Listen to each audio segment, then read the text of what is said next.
Bonjour à tous, bienvenue dans l'interview. Walter Van den Bos, bonjour. Bonjour. Vous êtes vice-président du Parlement bruxellois, conseiller communal Anderlecht et surtout membre du CDNV. Et c'est pour parler avec vous de cette interview croisée qu'on vous invite ce matin. Le CDNV est désormais plus proche du mouvement réformateur que de son ancien parti frère, le Centre démocrate humaniste. Il faut surtout comprendre l'interview comme une réponse à la stratégie de l'NVA et du PS qui tente de gérer la scène politique avec la théorie du conflit entre les Flamands et les francophones, qui tentent de mener un combat communautaire vers les élections de mai 2014 et où les deux présidents de notre parti ont formulé une réponse claire et nette, une alternative à un projet socio-économique, autre chose. Nous avons voulu formuler ce que les gens veulent, un projet socio-économique. Donc c'est une interview croisée, pour ceux qui l'ont raté, de Charles Michel, président du MR, Wouter Beek, président du CDNV, dans Le Soir et Le Standard, publié samedi. Vous vous y attendiez, c'était préparé ou ça a été un peu une surprise pour tout le monde?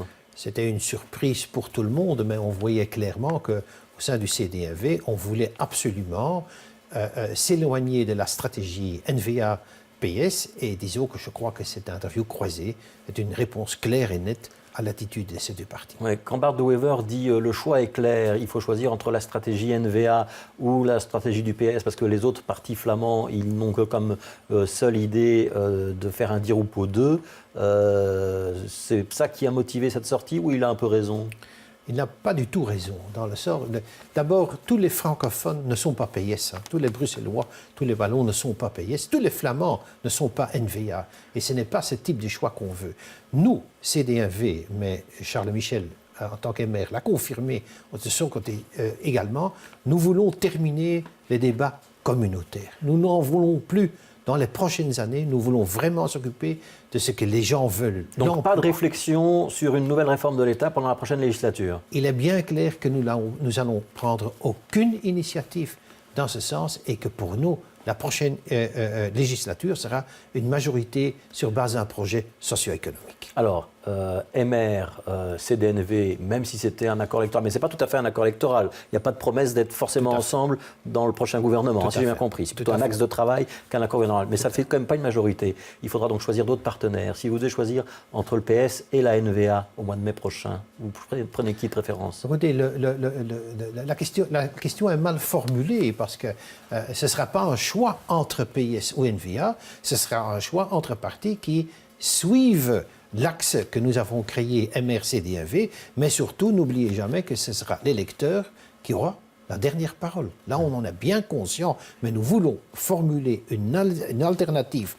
Monsieur Michel vis-à-vis de l'électorat francophone et nous vis-à-vis de l'électorat flamand, nous avons autre chose à faire que le communautaire et la confrontation entre nos deux communautés. Alors je reformule ma question autrement.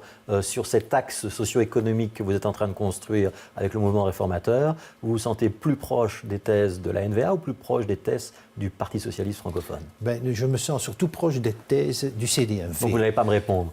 Écoutez, moi je veux bien vous répondre, mais disons que d'abord il faut voir les résultats. Deuxièmement, n'oubliez pas que nous avons passé 500 jours sans gouvernement. Il est bien clair que le CDNV n'est pas intéressé à rentrer dans une dialectique qui va de nouveau prendre 500 jours et on met en cause l'avenir des Bruxellois, des Flamands et des Wallons. Et dans ce sens-là, nous ne connaissons pas le programme de l'NVA parce que l'NVA reste très très prudent sur ce point.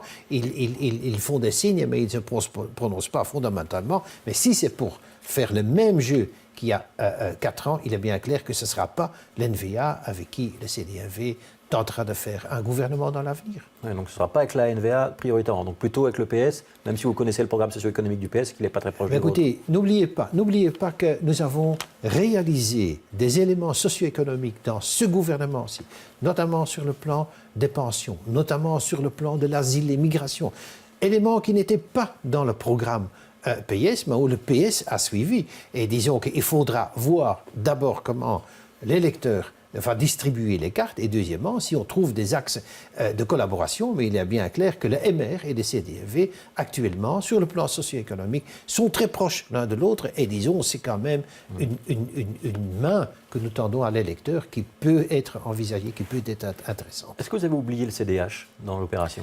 Mais non, parce que le CDH reste notre premier partenaire. Il n'a pas très bien réagi, hein?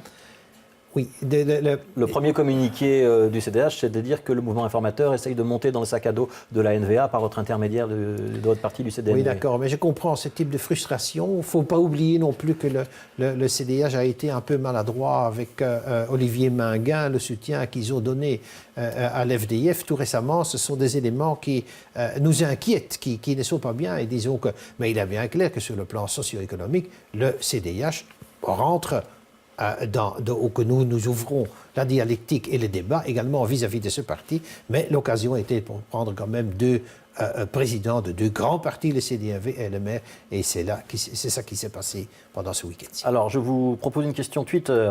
Elle vient de Nicolas Blanchard, qui vous demande, est-ce que cela veut aussi dire qu'il y a un axe CDNV-VLD?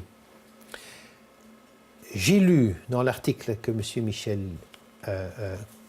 s'est prononcé pour ses préférences, c'est-à-dire le VLD, comme M. Beek l'a également dit, le CDH.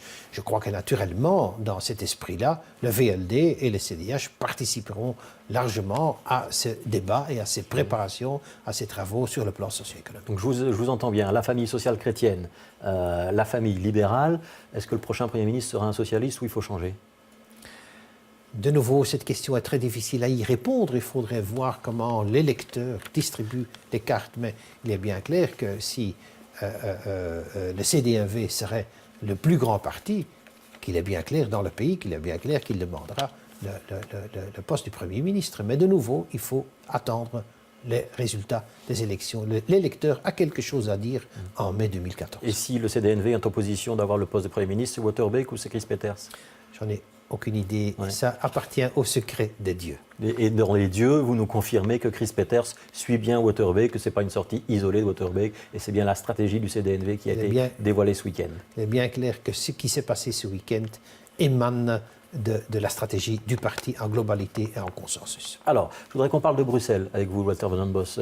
La semaine dernière, Loretta Collings nous disait qu'elle réunissait régulièrement les présidents de parti pour réfléchir à la future structure de la région avec les fameux transferts de compétences. Il y a un débat cet après-midi au Parlement régional bruxellois en commission des finances. Est-ce que vous y voyez clair, vous, sur les transferts de compétences, les fonctionnaires qu'on va devoir accueillir à Bruxelles, le fait que le financement n'est pas tout à fait à 100%? Je vois clair dans l'accord qui est fait, mais j'ai plutôt des difficultés sur les termes et les délais et les façons d'exécution de cet accord. Un élément clé dans le débat est l'avenir de la commission communautaire commune. Bien, je vous dis clairement qu'aujourd'hui, cette commission n'a pas la structure administrative, n'a pas le personnel pour gérer ces nouvelles compétences. Un des défis les plus importants qui doivent être réalisés les prochaines semaines, les prochains mois, mais les prochaines semaines, c'est mettre une structure en œuvre et en marche qui puisse exécuter cet accord, parce que sinon on va être confronté à un labyrinthe et à un marais de problèmes. Ça veut dire quoi? C'est-à-dire qu'on a transféré les fonctionnaires du fédéral ou il faut en recruter des nouveaux pour la région bruxelloise? Et est-ce que tous ces fonctionnaires doivent impérativement être bilingues? Écoutez, c'est la loi linguistique s'applique, et disons que dans le système-là, il s'agit du droit d'être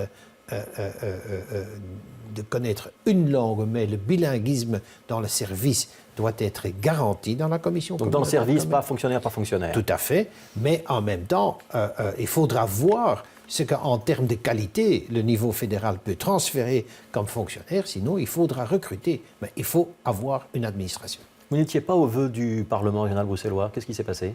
Je ne suis pas encore venu depuis le début. Il y a un problème. Je n'ai jamais compris pourquoi le premier vice-président, dont j'ai la fonction aujourd'hui, ne peut pas inviter les gens avec la présidente. Et disons que ça a été un long débat il y a 5 ans au bureau. Finalement, on a décidé que la présidente invite seule. Mais je trouve qu'il y a un manquement dans la structure. Vous boudez un petit peu? Je ne boude pas, mais je reste, parce que je n'ai même pas fait de communiqué de presse là-dessus, mais je reste conséquent avec moi-même. Si on veut une structure bruxelloise où les deux communautés s'y reprennent, ce petit détail aurait pu être réalisé également. Vous avez 25 ans de vie politique, vous serez candidat encore en mai prochain? Je pousse la liste en 2014. Et donc pousser la liste, ça veut dire qu'on espère être élu ou qu'on... J'ai une possibilité d'être élu. En tout cas, je vais me lancer à 200% dans le combat électoral. Merci Walter Manbos d'avoir été l'invité de l'interview, premier invité de la semaine. Dans un instant, c'est la météo, la pluie, le beau temps, les températures douces pour l'hiver. Patrick Vermeer.